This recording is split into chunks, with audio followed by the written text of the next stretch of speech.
থাইল্যান্ডে অনুষ্ঠিত আন্তর্জাতিক লিফটিং প্রতিযোগিতায় ভারতের হয়ে নজর কাড়ার সাফল্য কাটোয়ার ননীগোপাল ভক্তের। বেঞ্চ প্রেসে 217 কেজি ওজন তুলে জিতে নিল রূপো। ইনক্লাইন বিভাগে ব্রোঞ্জ এবং ট্রেন্থ বিভাগে আবারও রূপো পদক। এ বিষয়ে ননীগোপাল জানান, কাটোয়ার বিধায়ক রবীন্দ্রনাথ চট্টোপাধ্যায়ের আর্থিক সাহায্য ছাড়া তার পক্ষে আন্তর্জাতিক মঞ্চে ওঠা সম্ভব ছিল না।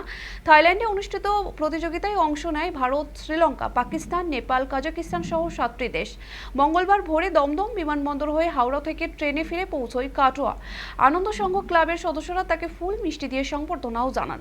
দীপঙ্কর দাস, সোমনাথ ভাস্কর, নীলু অধিকারী, শুভাশিস মণ্ডল সহ ক্লাবের সবাই ননীগোপালের এই কৃতিতে বেশ খুশি। ক্লাবের সদস্যরা আরও জানান, কাটোয়ার বিভিন্ন জায়গায় তাকে সংবর্ধনা দেওয়ার আয়োজন করা হয়েছে। ননীগোপাল ভক্ত এখন শুধু কাটোয়ার গর্ব নয়, গোটা বাংলার মুখ উজ্জ্বল করেছেন তিনি।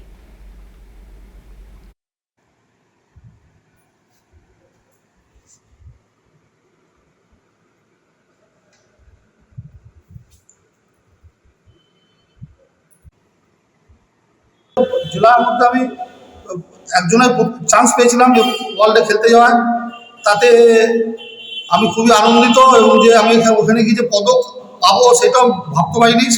সাতটা দেশ অংশগ্রহণ করেছিল: Pakistan, Nepal, Sri Lanka, Kazakhstan, Thailand, Kazakhstan এবং ইন্ডিয়া।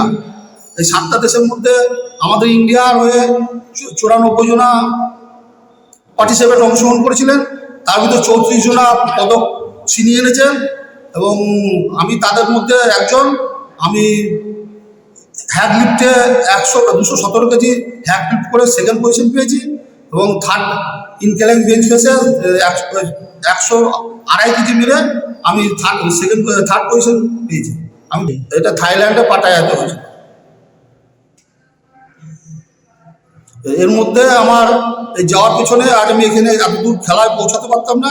এখানে আমাদের কাটোয়ার সভাপতি রবীন্দ্রনাথ চ্যাটার্জি আমাকে সব রকম সহযোগিতা করেছেন বলে আজ আমি এখানে খেলতে যেতে পেরেছি। তার জন্য আমি স্যারকে কৃতজ্ঞতা জানাই। যে থাইল্যান্ড থেকে আজ এইভাবে জাতীয় পুরস্কার নিয়ে এসছে, তার জন্য আমরা খুবই আনন্দিত।